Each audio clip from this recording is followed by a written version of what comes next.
এজন্য সবাই রেডি থাকেন। ওলামায়ে কেরামরা মাঠে আসবেন, ডাকবেন, আবার যাবেন।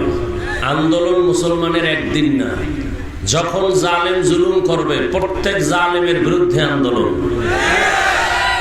নাকি একবার? জীবন একবার না, বারবার দিবে। আমাদের আন্দোলন ক্ষমতার চেয়ার দখলের জন্য না, জালেমের বিরুদ্ধে। আওয়ামী লীগ গেছে, আমনে ছয়া তুফরে লাভ দিয়েন না, শিক্ষা নেন যে জালেমের পরিণাম ফল এমনই হয়। আমনে করলেও আন্দোলন শুরু হয়ে যাবে।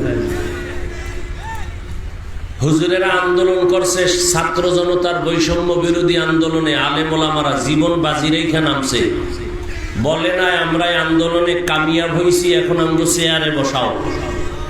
বরং উপদেষ্টা, প্রধান উপদেষ্টা যারাই বসছে, আলেমরা বিরোধিতা করে নাই, তবে একটা রেড সিগন্যাল দিয়ে রাখছে, জুলুম করলে আবার আন্দোলন হবে।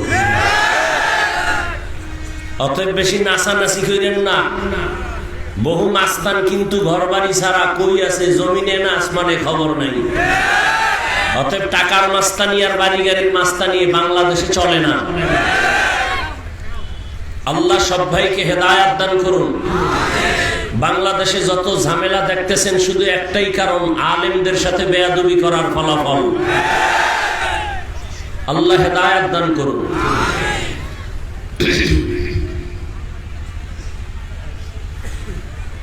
আসরের নামাজ সমাগত টাইম হয়ে গেছে হিসাবে, তারপরও 4:30টার মধ্যে আমরা আসরের নামাজের সিদ্ধান্ত নিয়ে উঠছি, যেহেতু আপনারা অনেক আগের থেকে এখানে কষ্ট করতেছেন। এখন নামাজ দিলে আরো আধা ঘন্টা যাইতো, আমার সমস্যা ছিল না, কিন্তু সমস্যা তো আপনাদের। এজন্য আমি কষ্ট করে উঠে গেছি, যাতে একটু দেরি হলেও আসরের নামাজটা পড়ে হোক, এরপরে আপনারা নামাজ পড়ে যাবেন ইনশাআল্লাহ। আমি আপনাদের দোয়া নিতে আসছি। সবাই তো আর বরদোয়া করে না, অনেকে দোয়াও করে। কি? তবে বরদোয়াকারীর বরদোয়া কবুল হয় না, কারণ যারা বরদোয়া করে খোঁজ নিয়ে দেখবেন এখন নামাজেরও খবর নেই, খায় সুদ ঘুষ, মা বাবার সাথে করে বেয়াদবি, আলেমদের সাথে বেয়াদবি। এই বেয়াদবদের দোয়া কখনো কবুল হবে না, বরদোয়া তো নাই। কিন্তু যারা দোয়া করলে কবুল হবে তারা ঠিকই দোয়া করবে। তাদের দোয়া আমার খুব দরকার, এই জন্য কষ্ট করে আসছি। আর যদি মনে করেন না দোয়া দিতেও রাজি নেই, বইলে দিলে আর উত্তরবঙ্গে আসবো না। আর রিজিকের মালিক উত্তরবঙ্গ না, আর ওয়াজ মাহফিল না। রিজিকের মালিক কে? আল্লাহ যারে দিবেন, কেউ তার রিজিক কেড়ে নিতে। পিপিলিকারে খানা দেয় কে? জঙ্গলের প্রাণীদেরকে রিজিক কে দেন? নদীর মধ্যে মাছের খানা কে দেন? উড়ন্ত পাখি সারাদিন উঠতে থাকে, পেট ভরে খানা খায়, বাসায় আসে সন্ধ্যায়, কে খাওয়ায়? গর্তের ইঁদুরকে কে খাওয়ায়? এরা দামি না আমরা মানুষ দামি? তো ওদের যদি আল্লাহ জায়গায় খানা দিয়ে দিতে পারে, আমাকে পারে না? তো কুত্তার মতো জিহ্বা বের করে পাগল কেন জাতি? এই জন্য খানায় কষ্ট পাও। যদি এখনো আল্লাহর কাছে চাইতা, বনি ইসরাইলের যদি আল্লাহ আসমান থেকে ডাইরেক্ট খানা দিতে পারে, আমরা তো তাদের থেকে 1000 কোটি গুণ দামি নবীর উম্মত। আমাদের খানা তো আরো আগে দিবেন, পাই না কেন? আমরা নিমক হারাম। আমরা কি এই যে এখানে এত মানুষ জহুরের আগের থেকে আসছে, অথচ জহুর পড়ে নাই, ফজরও পড়ে নাই, পাগল হয়ে গেছে ওয়াজ শুনবে। সারা জীবনে এই ওয়াজ শুনে লাভ কি? যদি নবী বলেন বাইনাল আব্দি ওয়া বাইনাল ব্যবধান নামাজ। কাফের বেঈমানেরা নামাজ পড়ে না, মুমিন যারা তারা নামাজ ছাড়ে না। নিজে কপালে লেখেন আপনি কি বেঈমানের বন্ধু না মুমিন, কপালে নিজেরটা নিজে লেখেন। বিচার আল্লাহর করা লাগবে না, সব আপনার করতে হবে। কিয়ামতের দিন তো আল্লাহ কইব তোর হিসাবটা তুই কর। ইকরা কিতাবাকা কাফা বিনাফসিকাল ইয়াউমা আলাইকা হাসিবা। তোমার হিসাব তুমিই করো, আমার দরকার নাই। এজন্য ওলামায়ে কেরামকে আপন বানান, দুনিয়াতেও শান্তি পাইবেন, পরকালেও পাইবেন। বহু মানুষ পালাইবে, আলেমদের সাথে সম্পর্ক থাকলে আপনার পালানো লাগবে না। বুঝাইতে পারছি? বেশি বুঝেন না, কম বুঝেন, লাভ আছে। বেশি বুঝলে সব শেষ হয়ে যাবে। খবরদার। ইয়া আইয়ুহাল্লাযীনা আমানুত্তাকুল্লাহা হাক্কা তুকাতিহ, আল্লাহ বলেন হে মুমিন তোমরা আমাকে ভয় করো হক আদায় করে ভয় করার মতো। ওয়ালা তামুতুন্না ইল্লা ওয়া আনতুম মুসলিমুন।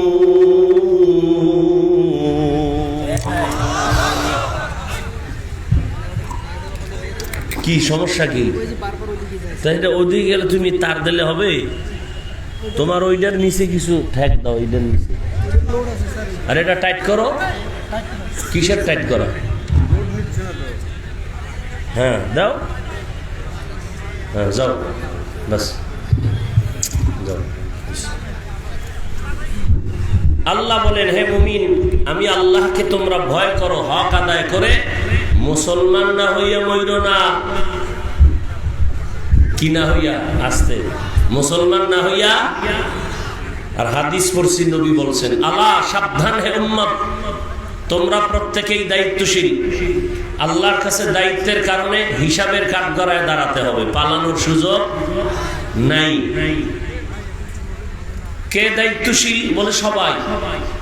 কেমন দায়িত্বশীল? আমার অধীনস্থ যারা তাদের দায়িত্বশীল আমি। আমার অধীনে কারা? আমি বাবা, আমার অধীনে সন্তান। আমি স্বামী, আমার অধীনে স্ত্রী। আমি শিক্ষক, আমার অধীনে ছাত্র। আমি মসজিদের খতিব ও ইমাম, আমার অধীনে মুসল্লি। আমি মেম্বার, আমার অধীনে ওয়ার্ডের মানুষ। আমি চেয়ারম্যান, আমার অধীনে ইউনিয়নের মানুষ। আমি সরকার প্রধান, গোটা দেশবাসী আমার আহাল, আমি তাদের দায়িত্বশীল। আমি আলেম, গোটা উম্মতের দায়িত্বশীল। মা বাবা সন্তানের দায়িত্ব পালন করো, না হয় বিডা। শিক্ষক ছাত্রের দায়িত্ব পালন করো, না হয় হিসাবের কাঠগড়ায় জবাব দিতে হবে। স্বামী স্ত্রীর দায়িত্ব পালন করো, না হয় আসামির কাঠগড়ায় দাঁড়াতে হবে। পালানোর কোনো উপায় নাই। এক সাহাবী বলেন নবী আমার মা বাবা ভাই বোন স্ত্রী পুত্র কিচ্ছু নাই, আমি একা, আমারও কি কোনো দায়িত্ব আছে? নবী বলেন হ্যাঁ, আপনি আপনার অঙ্গ প্রত্যঙ্গের দায়িত্বশীল। আল্লাহ দুটো হাত দিছেন, দুটো চোখ দিছেন, দুটো কান দিছেন, এমনি দেন নাই, এগুলোর ডিউটি আছে। এক হাতে 5টা আঙ্গুল, আবার এক একটা আঙ্গুলে 4টা করে দাঁত, 5 আঙ্গুলে দাগ আছে 20টা। অনর্থক আল্লাহ বানান নাই, আল্লাহ এগুলো ডিউটির জন্য দিছেন। কয় কি? কয় 5 বেলার নামাজ পড়িয়া ডান হাতের আঙ্গুলের দাগগুলো গুনে গুনে গুনে 33 বার সুবহানাল্লাহ, 33 বার আলহামদুলিল্লাহ, 34 বার আল্লাহু আকবার পড়ে দাগের হকগুলো আদায় করো। যদি না কইরা আদালতে দাঁড়াও, মিথ্যা বললেও তোমার উপায় নাই। আল্লাহ বলবেন হাতের হক আদায় করো। শুনি অনেক গুনাহগারেরা ভয়ে মিথ্যা বলবে, হ্যাঁ করেছি, অথচ করে নাই। তখন আল্লাহ বলেন আমি ওর জবানটারে বন্ধ করে হাতকে বলবো হাত কথা বল। হাত কথা বলতে পারে কি? আপনাকে হাতে কথা বলতে পারে? কথা বলেন। তা হাত কেমনে কথা বলবে? আজীবনের জন্য এখান থেকে একটা মূল কথা মনে রাখবেন, দুনিয়ার সব বিবেক যেটাকে বলে হবে না, অসম্ভব, আমার রব বলে এটা আমার কুদরতে সম্ভব। মরা গাছে কথা বলতে পারে না, এটাই বাস্তব। আমার রব বলে আমি কুদরতি ক্ষমতা দিলে পারে, পারেনি। বিশ্বাস করলে মুমিন, অবিশ্বাস করলে বেঈমান। রহমতের নবী খেজুর গাছ, মরা খেজুর গাছে ট্যাক লাগায় খুতবা পড়েন। কিছুদিন পরে বলে এটা বাদ, নতুন মিম্বর বানায় খুতবা দাও। মানুষ যেমন কান্না করলে আওয়াজ হয়, মরা খেজুর গাছ এমন কান্না করতেছেন। রহমতের নবী বলেন ও খেজুর গাছ কেন কান্না করো? কি চাও? আমি কি দোয়া করব তুমি আবার তাজা হবা, তোমার কাছে আবার খেজুর হবে, উম্মতেরা খাবে? কয় না তো কাঁদো কেন? বলে রহমতের নবীর বিরহের বেদনায় কান্না করি। সুবহানাল্লাহ। না সারাদিন বিড়ি টানলে সুবহানাল্লাহ কেমনে? জবানদারে নাপাক করে ফেলেছ। বাপ তো দেখাও বড় মাস্তান, হিসাব করে দেখো কুত্তা আমার চেয়ে ভালো। কুত্তা মালিকের জুতার বাড়ি খাইয়াও মালিকের গোলামি করে। সারা রাত একটা কুকুর মালিকের বাড়ি পাহারা দেয়, জীবনে কোনদিন একটা কুকুর মালিকের সাথে বেয়াদবি করে না। বিনিময় বেতন কত? কথা কয় না, গালি আর লাথি, ঠিক। কিন্তু তুমি আমার মালিকের কেমন গোলাম। রাতের বেলা যে মইরা যাইতেছো, সকাল বেলা যদি আল্লাহ না উঠায় তোর কোন বাবাই উঠাইবে? ঘুমের মানুষ তো মরা, আবার আমরা তো দোয়াও করি আল্লাহ মরতেছি, আল্লাহুম্মা বিসমিকা আমুতু, ও মাওলা তোমার নামের উপরে মরতেছি। মরার মানুষ তো আর সজাগ হওয়ার উপায় নাই। আল্লাহ যদি সজাগ না করে তো এই মরাই তো শেষ মরা। ঘুমের মধ্যে মরে না, মরে না?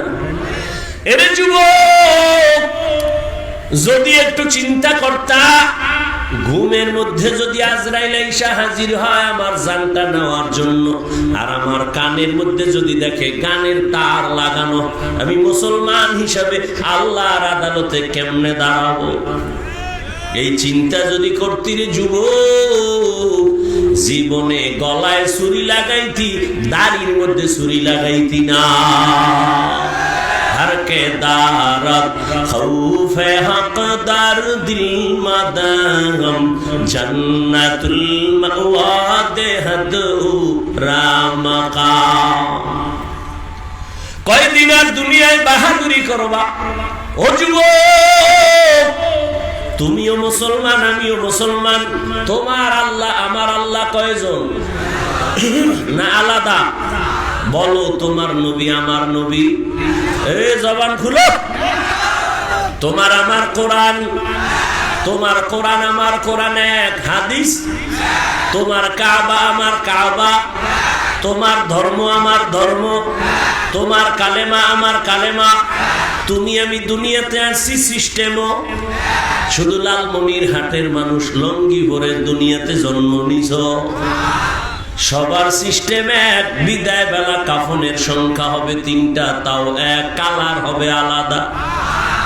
বক্তা হিসাবে একটা সম্মানে কেউ কাফন বাড়াইয়াও দিবে না। রিক্সা ড্রাইভার হইয়া গরিব অবস্থায় মরলে একটা কাফন কেউ কমাইয়াও দিবে না। গরিবের যেমন 3টা কাফন, কোটিপতিওয়ালারও ওই 3টা কাফন। কালার কারো আলাদা হবে না। সবার কাফনের কালার কি? জোরে কও। কাফনের উপরে লেখা থাকবে কোটিপতির লাশ, বক্তা সাহেবের লাশ। কে আলেম, কে মূর্খ, কে ধনী, কে গরিব, কে ইমাম, কে মুসল্লি, কে পীর, কে মুরিদ, কে এমপি, কে মন্ত্রী, কে রাজা, কে প্রজা। যতই ভাব দেখাই আমি আজ বড় বক্তা, তুমি ভাব দেখাও বড় টাকাওয়ালা ক্ষমতাওয়ালা, যতই ভাব দেখাই না কেন, যেদিন সাদা কাফনে ঢুকবি ওই দিন সব বাহাদুরি শেষ হয়ে যাবে। जिंदगी में बंदगी तू कर नहीं, जिंदगी में बंदगी तू कर नहीं, जिंदगी में बंदगी शर्मिंदा है, जिंदगी में बंदगी शर्मिंदा है। दुनिया में हो दुनिया का तलबगार ना हो, बाजार से गुजर हो खरीदार ना हो। ये दुनिया एक मिसल कागज फूल है, ये दुनिया एक मिसल कागज फूल है, जिंदगी में बंदगी तू कर नहीं, जिंदगी में बंदगी शर्मिंदा है, जिंदगी में बंदगी शर्मिंदा बंदा है जिंदगी में बंदगी कुन बंदगी बंदगी बे जिंदगी शर्मिंदगी কারো জ্যৈষ্ঠ মাস কারো সর্বনাশ কেউ বয়া বয়া সমালোচনা করে এত দেরিতে আইলো কা কেউ আবার হিসাব করবে কয় মিনিট অজ হইল আর কেউ কান্না করে বিদায় নিবে ও আল্লাহ আমি তোমারে পাইলাম নি গুনাহ মাফ হইল নি কারো জ্যৈষ্ঠ মাস কারো সর্বনাশ এটা কপাল আমি হাফিজুর রহমান কেন তোর কপাল যদি আল্লাহ গজব দিয়া দেয় তো মুহাম্মদের বয়ানেও কালেমা পড়ে না নবীজির চেহারা দেখলে জাহান্নাম হারাম সেই নবীকে 13 বছর দেখছে বয়ান শুনছে কালেমা পড়ে না এমন পৃথিবীর নিকৃষ্ট বেঈমানের নাম জানেন কে আবু জাহাল এর নাম কফা আর অন্যদিকে 27 বছরের যুবক তরবারি নিয়ে দৌড়ায় আমার নবীরে জবাই করবে নবীর চেহারাটা দেইখা তরবারি ফালায় কয় নবী আমার কল্লা কেটে দেন তবে আগে কালেমা রশি গলায় লাগায় দেয় এর নাম কি কফাল কফা 13 বছর নবীর বয়ান শুনিয়া কালেমা পড়ে না আবু জাহাল আর 27 বছরের যুবক আমার নবীরে জবাই করতে গিয়া কালেমাওয়ালা হইয়া তরবারি নিয়ে দাঁড়ায় গেছে ডাক দিয়া কয় বেঈমানের দল আয় মুহাম্মদের বিরুদ্ধে একটা কথা যদি বলতে চাও মুহাম্মদের প্রয়োজন নাই আমি ওমরের তরবারি যথেষ্ট এরে আল্লাহর বান্দা পুলিশে ধইরা আসামি থানায় নিয়ে এমন বেতের বাড়ি দিছে কোনো কান্না নাই আর একজন আল্লাহওয়ালা কোরআনের বয়ান করে ময়দানে যুবকেরা কান্না করে একটু চিন্তা কর পুলিশে পিটায় কাঁদে না ওয়াজের প্যান্ডেলে কাঁদে কেন ওরে কে মারলো আল্লাহ কুত্তা শুয়ারের আকল জ্ঞান বুদ্ধি দেয় নাই ভালো মন্দ যাচাই করার আল্লাহ মানুষকে দিয়েছেন ওই একটা কুকুর মালিকের সব ধিক্কার শুইনা মালিকের ভুলে না মালিকের গোলামি করে আর তুমি আমার আল্লাহর দেওয়া সব খাইছো আল্লাহর দেওয়া জমিনে আছো আল্লাহর দেওয়া বাতাস ভোগ করতেছো তোমার বাবা এতে বাতাস বানায় নাই সূর্যের আলো ভোগ করতেছো সূর্যের আলো যদি না থাকে এই জমিনে কোনোদিন ফল ফসলের রং হবে না আর চাঁদের আলো যদি না থাকে জীবনে ফল আর ফসলে কোনোদিন স্বাদ আসবে না ফলের মধ্যে কালার দেয় সূর্যের আলো আর ফলের মধ্যে স্বাদ বাড়ায় চাঁদের আলো কাদের কুদরত দারি বরকামাল আনতা রব্বি আনতা হাসবি জুল জালাল তুহি কাদের জলিলুল্লাহ জাহাদার বহর হালে তুহি মেরা নেগাহদার তোমার আল্লাহ আমার আল্লাহ এক নবী এক কোরআন এক কাবা এক ধর্ম এক কালেমা এক দুনিয়াতে আসি তাও এক কাফনের সংখ্যা হবে 3টা তাও এক কালারও সবার এক কবরের সাইজ একটু আলাদা এই এলাকার মানুষের কবর এক হাত বড় কবরের সাইজও এক কবরে প্রশ্ন করা হবে 3টা তাও এক আমাকে যেই প্রশ্ন তোমাকেও সেই প্রশ্ন ইমামকে যে প্রশ্ন মুসল্লিরও একই প্রশ্ন মুমিনের যেই প্রশ্ন বেঈমানের একই প্রশ্ন প্রশ্ন হবে 3টা রবের পরিচয় দাও ধর্মের পরিচয় দাও রাহমাতুল লিল আলামিনের পরিচয় দাও রহমতের নবী বলেন এই 3টা প্রশ্নের জবাব যে দিবে তার কবর হবে রওজাতুম মির রিয়াজিল জান্নাহ আর যারা জবাব দিতে পারবে না তাদের কবর হবে হুফরাতুম মিন হুফারিন নার কে পারবে কে পারবে না হুজুরেরা পারবে কথা বল না কেন গ্যারান্টি আছে ওরে হুজুরেরা পারার গ্যারান্টি যদি থাকতো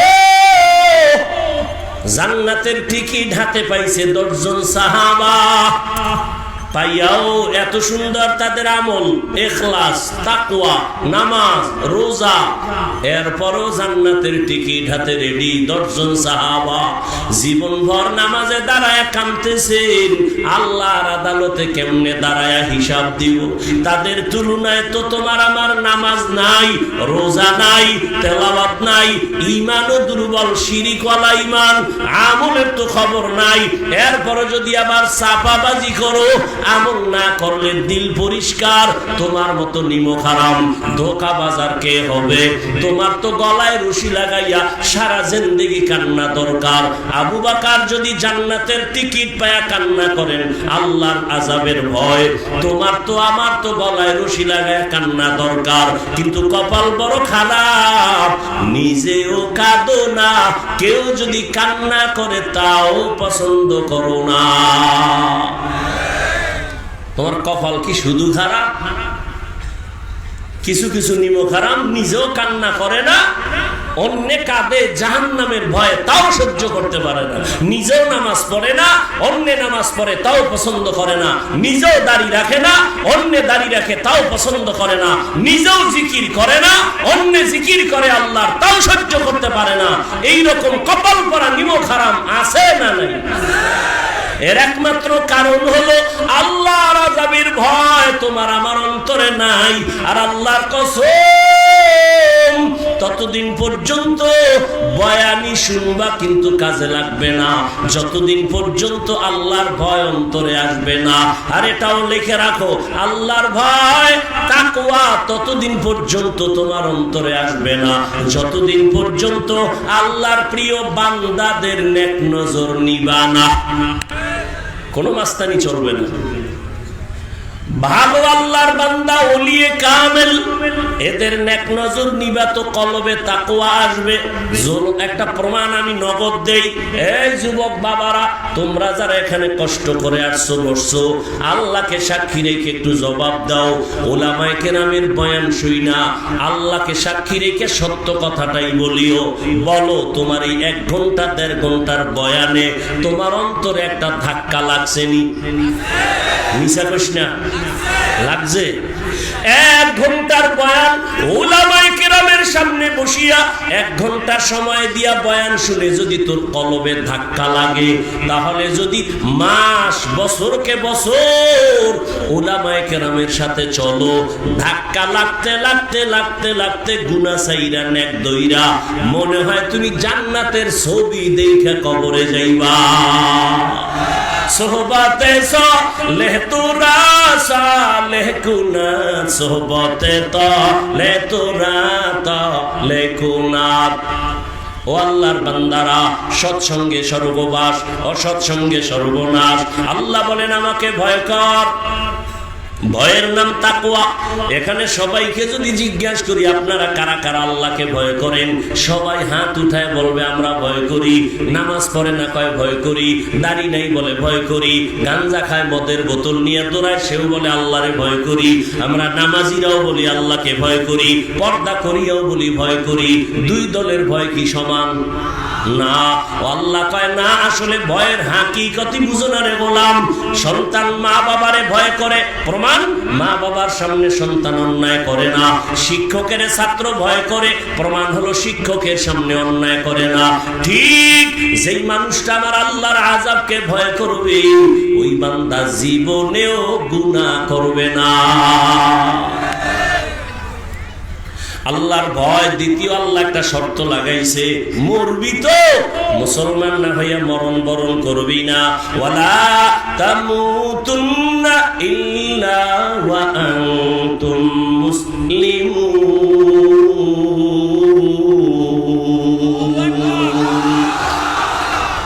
আল্লাহ কয় নাই এই মানুষ বক্তা না হইয়া মরবি না, পীর না হইয়া মরবি না, ডাক্তার না হইয়া মরবি না, প্রিন্সিপাল না হইয়া মরবি না, একজন বড় মুহাদ্দিস মুফতি মুফাসসির না হইয়া মরবি না। আল্লাহ এটা বলেন নাই। টাকাওয়ালা না হইয়া মরবি না, আল্লাহ বলেন নাই। আল্লাহ বলেন মুসলমান না হইয়া মরবি না। কথাটা মুমিনকে বলেছেন। এজন্য আল্লাহওয়ালারা উলামায়ে কেরাম কয় পীর হওয়া সহজ, বক্তা হওয়া সহজ, শাইখুল হাদিস হওয়া সহজ, মুহতামিম প্রিন্সিপাল হওয়া সহজ, মুসলমান হওয়া বড় কঠিন। মুসলমানি বওয়াত मर्दन नेहादन एनाने खुतबा दस्ते खाजदादन गर्भ सूरत आदमी इंसाबुदे अहमदो बु जालो हामेक साबुदे आदमीरा आदमीयत लाज़िमास्त रागर बुना बाशद হি জামাস। কষ্ট হইতেছে না? এটাও তো একটা মিছা কথা। কষ্ট হইতেছে, হয়তো বলেন নাই মোহব্বতে। মোহব্বতের মধ্যেই কষ্ট। কষ্ট না থাকলে মোহব্বতের দাম নাই। কি আপনারও আল্লাহ এক, আমারও আল্লাহ এক, নবী এক, কোরআন এক, হাদিস এক, আপনিও মুসলমান, কিন্তু আমি টুপি খুলতে চাই না, আপনি টুপি দিতে চান না। বিষয় কি? আমি দাড়ি কাটলে লজ্জা পাই, আপনি দাড়ি রাখতে লজ্জা পান। আপনি কত ভিআইপি মুসলমান। আমি মসজিদে না গেলে লজ্জা পাই, আপনি মসজিদে গেলে লজ্জা পান। আমি পর্দা না করলে লজ্জা লাগে, আপনার পর্দা করতে লজ্জা লাগে। বিষয়টা কি বাবা? কেমন মুসলমান তুমি? নাকি আমি ভুলে আছি তুমি সঠিক, না তুমি ভুলে আছো আমি সঠিক? বুঝাইতেও পারতেছি না। গাধার মতো সারা দুনিয়াতে ওলামায়ে কেরাম এত কষ্ট করে, নিজের বউ মাইয়া বলা নিয়ে এত টেনশন করে না। উম্মতের নিয়ে যেই পরিমাণ আলেম টেনশন করে, দুনিয়ার কেউ এমন টেনশন করে না। ওলামায়ে কেরাম এই জাতির জন্য যেই পরিমাণ ত্যাগ স্বীকার করে, দুনিয়াতে দ্বিতীয় কেউ এরকম ত্যাগ স্বীকার করে না। করে? করে না। সবাই ধান্দাবাজ আর চান্দাবাজ, কিন্তু উলামায়ে কেরাম নিঃস্বার্থভাবে খেদমত করতেছে, চিল্লাইতেছে। তাবলীগওয়ালাদের মেহনত, পীর মাশায়েখের মেহনত, উলামায়ে আহলে হকের মেহনত, বক্তাদের মেহনত, ইমাম ও খতিবের মেহনত। টার্গেট কি? আমার দলে আসো। না না না, আমি আমার ইমানের কথাই বলে যাই। এখানে এতক্ষণ চিল্লাইতেছি, কি পরিমাণ কষ্ট! দুনিয়াতে চিল্লাইয়া কথা বলার মতো কষ্ট জমিনে আর কোথাও নাই। দুনিয়ার সব থেকে কষ্টের কাজ হলো অনবরত কথা বলা। আল্লাহ বলাইতেছেন না হয় সম্ভব না, কিন্তু একবারও কিন্তু বলি নাই, এই লালমনিরহাটের মুসলমানেরা, আমি পাঁচ কল্লিওয়ালা, তোমরাও পাঁচ কল্লি দাও, না হয় গোমরাহ ধ্বংস হয়ে যাইবা। আমি কওমি মাদ্রাসার সন্তান, তুমিও যদি কওমিতে না যাও ধ্বংস হয়ে যাইবা। একবারও বলি নাই আমি তাবলীগের লাইনের সন্তান, আমি পীরের মুরিদ, তুমিও তাবলীগের যাও, পীরের কাছে যাও, না হয় জাহান্নাম ছাড়া উপায় নাই। একবারও বলি নাই। ইনশাআল্লাহ বলার কোনো ভয় তোমার অন্তরে নাই। বরং আমি তোমারে শুধু একটা পরামর্শ দিয়া যাব, তুমি স্কুলে পড়ো, কলেজে পড়ো, ওখানে থাইকা জান্নাতের পথটা ওপেন করো। তুমি চাকরি করো বাবা, ওখানে থাইকা জান্নাতের পথটা ওপেন করো। তুমি ব্যবসা করো, ওখানে থাইকাই জান্নাতের পথ ওপেন করো। করা যায় না? তোমার মতো যুবক জীবনে মাদ্রাসায় পড়ে নাই, আলিফ বাতাও জানে না, কিন্তু তাকায় দেখছো স্কুল কলেজে পড়িয়াও দাড়িওয়ালা পাঁচ বেলার নামাজ পড়ে। সত্য কথার সাক্ষী দাও, আসেনি? আর ওয়াজের দরকার নাই। দরজা জানালা বন্ধ কইরা নিজের পায়ের জুতাটা খুইলা কপালে বাড়ি দিয়ে কবি, এই বেটা তোর কপালে তো খারাপ কেন? তোর মতো যুবক স্কুলে বইরা নামাজ পড়ে, দাড়ি রাখে, তুই পারো না কেন? তোর কপালে কার জানি অভিশাপ লাগছে। সারাটা রাত মোবাইলে গুনাহ করেছো, দরওয়াজা জানালা বন্ধ করে সারাটা রাত মোবাইল নিয়ে কবিরা গুনাহ কবিরা গুনাহ কবিরা গুনাহ করেছো। কেউ দেখে নাই, আমার আল্লাহ দেখছেনি। ওই কবিরা গুনার কারণে তোর চেহারার মধ্যে কোনো আলো নাই, কোনো নূর নাই, তাকাইলে মায়া লাগে না। তোর চেহারাটা এতটা নোংরা, তোর ওদিকে শরীরটাও শেষ হয়ে গেছে, তোর খবর নাই। এই মোবাইলের কারণে তোর চোখের পাওয়ার শেষ, কিডনি শেষ, হাড় দুর্বল, মাথা ব্যথা বেড়ে গেছে, বুকে ব্যথা বেড়ে গেছে, যৌবন শেষ। জীবনও শেষ, চরিত্রটার কোনো ভালাই নাই। একটা যুবক দাঁড়াইয়া বুকে হাত লাগাইয়া আল্লাহরে সাক্ষী রেখে বলতে পারবি না হুজুর আলহামদুলিল্লাহ, আমি মোবাইল চালাই আর না চালাই আমার চরিত্রের মধ্যে কোনো কলঙ্কের দাগ নাই। আমার আল্লাহকে সাক্ষী রেখে বলার সাহস তোর মধ্যে নাই, কারণ এই মোবাইলের দ্বারা কয়টা মাইয়ার কাছে তুই চরিত্র বিক্রি করছো আমার মাওলা বেহেতর জানে। কতটা মেয়ের জীবনের উপরে হামলা করেছো, চরিত্র নষ্ট করেছো। যাদের কলবে চক্ষু খোলা তারা তোর কপালের দিকে তাকাইলে ধরে ফেলবে। ও যুবক বাবা, একটু চিন্তা করো। তোমার মতো আবার কিছু যুবক তো আছে স্কুল কলেজে পড়ে, নামাজ পড়ে, রাস্তায় গাড়ি চালায়, নামাজ ছাড়ে না। বলো বাবা তুমি কেন পারবা না? তোমার মতো যুবক র্যাব, আর্মি, পুলিশ, বিডিআরের চাকরি করে, ডাক্তার, ডক্টর, প্রফেসর, ইঞ্জিনিয়ার, 5 বেলার নামাজ পড়ে। বলো তুমি কেন পারো না? তোমার মতো যুবক ময়দানে কৃষি কাজ করে, নামাজ ছাড়ে না। নদীর মধ্যে মাছ ধরিয়াও নামাজ ছাড়ে না। তোমার মতো যুবক জমিনের মধ্যে শ্রমিকের কাজ করে, নামাজ ছাড়ে না। বৃদ্ধ বাবাজি, আপনার মতো বুড়ারা মসজিদে গিয়া 5 বেলার নামাজ পড়ে, আপনি কেন পারেন না? ও পর্দার আড়ালের আম্মা জানেরা, বোনেরা, আপনাদের জীবন কত ধন্য। এই স্টেজে 12টা ছেলের মাথায় পাগড়ি দিলাম, ওদের সিনার মধ্যে কোরআন পুরাটাই জমা। কে করেছেন? আজকে খবর নাও, ওদের মা বাবার মতো ঈদের আনন্দে আর কেউ নাই। এরে আম্মা জান, আপনার কি মনে চায় না একজন আলেমের মা হইয়া কবরে যাবেন? আপনি কি চান না আপনার সন্তানের আচরণে মানুষ দোয়া করবে, আলেম দোয়া করবে? আপনি কি এমন একটা আদর্শ সন্তানের মা হতে চান না? যদি চান, পরামর্শ দিয়ে গেলাম, সন্তানটাকে ডাক্তার বানাইয়েন, আদর্শ ডাক্তার। আপনার সন্তানকে ইঞ্জিনিয়ার বানাবেন, আদর্শ ইঞ্জিনিয়ার। আপনার সন্তানকে প্রফেসর বানাবেন, আদর্শ প্রফেসর। দাবি আমার একটা বেয়াদব বানাবেন না। আপনার সন্তানের আচরণে কোনোদিন যেন কোনো আলেম কষ্ট না পায়, আপনার সন্তানের ব্যবহারে কোনোদিন যেন মা বাবা কষ্ট না পায়, শিক্ষকেরা কষ্ট না পায়।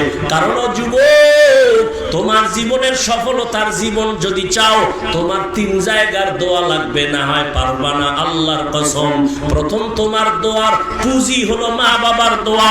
দ্বিতীয়, তোমারে আমার আব্বা আম্মা আমারে দোয়া দিছে ঠিক, কিন্তু আমার এই লালমনিরহাটের চেয়ারে বসাইয়া বয়ান করা আমার আম্মা শিখান নাই, আব্বা শিখান নাই। আমার ওস্তাদ আমারে হাতে ধইরা ধইরা বয়ান শিখাইছেন। অতএব আমার মা বাবার পরে আমার দোয়া হলো ওস্তাদের দোয়া, শিক্ষকের দোয়া, এরপরে আমার উলামায়ে কেরামের দোয়া। ঠিক এদের দোয়া যেমন সফলতার চাবি, আবার এদের বরদোয়াটাও কিন্তু জীবনের জন্য বড় আগুন। মা বাবার বরদোয়া লাগলে মরার আগে পঙ্গু হয়ে যাবি। শিক্ষকের বরদোয়া যদি তোর কপালে লাগে, তোর বিদ্যা সব নষ্ট হয়ে যাবে। আলেমের বরদোয়া যদি লাগে, চাকার তলে মাথা চলে যাবে, টের ভাবি না। এই জন্য আবার যুবকের কাছে শেষ আমার কলিজার আবদার, মা বাবার দোয়া নিও। যদি নাও পারো শপথ করো, অঙ্গীকার করো, বেয়াদবি করে মা বাবার বরদোয়া নিবা না, শপথ করো। জীবনে পারলে শিক্ষকের দোয়া নিও, যদি নাও পারো অঙ্গীকার করো শিক্ষকের সাথে কোনোদিন বেয়াদবি করে বরদোয়া নিবা না। উলামায়ে কেরামের দোয়া নিয়ে চলো, যদি নিতে নাও পারো অন্তত এতটুকু অঙ্গীকার করো, আলেমের সাথে বেয়াদবি করে কোনোদিন বরদোয়া নিব না। তাহলে তোমার জীবন ডাক্তার হলো সফল।